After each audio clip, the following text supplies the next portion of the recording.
ষড়যন্ত্র ফাঁস। প্রধান বিচারপতি ওবায়দুল হাসানের পদত্যাগের নেপথ্যে কঠিন ষড়যন্ত্র ফাঁস হয়ে গেছে। শেখ হাসিনাকে এক্স প্রধান বিচারপতি সিনহা যেভাবে অবৈধ ঘোষণা করতে চেয়েছিলেন, ঠিক তেমনই ষড়যন্ত্র করেছিল ওবায়দুল হাসান সহ কয়েকজন, যে রিপোর্ট এখনও মিডিয়া প্রকাশ করেনি। তা হচ্ছে সজীব ওয়াজেদ জয় এতদিন আপনাদের সাথে আমি নাই, মা নেই বলে হঠাৎ গতকাল রয়টার্সকে বলেছে তার মা পদত্যাগ করেনি। এটি একটি পরিকল্পিত ঘোষণা ছিল, যা বোঝা গেছে আজ। সেনাবাহিনীর নিচের দিকের অফিসাররা যদি জনগণের পক্ষে না থাকতো, তাহলে আজকে আরেকটা রক্তের বন্যা বয়ে যেত।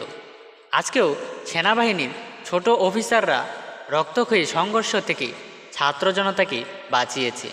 আজকে একটা কুয়ের প্ল্যান করেছিল জয় এবং আরাফাত, কিন্তু সঠিক সময়ে সেনাবাহিনীর গোয়েন্দারা ছাত্রদের কাছে তথ্য ফাঁস করে দেয়। এই তথ্য জানার পর জুডিশিয়াল কু রুখে দেয় ছাত্ররা।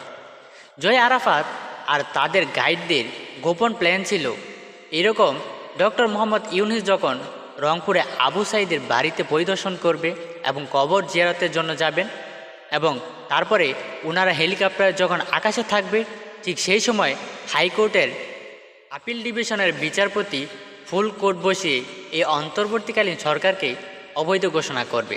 সাথে সাথে এই কুয়ের সাথে জড়িত সেনাবাহিনীর 25 কর্মকর্তা চাকরি থেকে কর্মবিরতি থাকা বা দুর্নীতিবাজ পুলিশদের একটি দল রাজধানীতে হট্টগোল শুরু করবে, আর শেখ হাসিনা ভারত থেকে বাংলাদেশে চলে আসবেন, এবং সাথে সাথে আওয়ামী লীগের আত্মগোপনে থাকা নেতাকর্মীরা মাঠে চলে আসবে। এই পরিকল্পনা বাস্তবায়নের জন্য প্রধান বিচারপতি সরকারের সাথে কোনো আলোচনা না করে হঠাৎ 57 বিচারপতিকে জরুরি মিটিংয়ে ডাকেন। স্কুলে জরুরি মিটিং ডাকার সংবাদ দেখে দর্শকরাও কনফিউজড হন। আগে থেকে গোপন খবর পাওয়া ছাত্র জনতা সকাল 9টা বাজার আগেই চতুর্দিক থেকে ছুটে এসে হাইকোর্ট ঘেরাও করে। সেনাবাহিনীর সমর্থনে প্রধান বিচারপতি পিছু হটতে বাধ্য হন এবং পালিয়ে থাকেন। মিটিং স্থগিত হয়। ছাত্ররা বিচারপতির বাসা ঘেরাও করে। সেনাবাহিনীর শৃঙ্খলা রক্ষায় আবরণে সেখানে ছিল। পদত্যাগপত্র সরকারকে দেয়া হয়েছে নিশ্চিত হয়ে ছাত্ররা হাইকোর্ট এবং বাসভবন ত্যাগ করে। এই ঘটনার সাথে জড়িত আপিল বিভাগের আরও 5 জন বিচারপতিকে পদত্যাগ করতে বলা হয়েছে।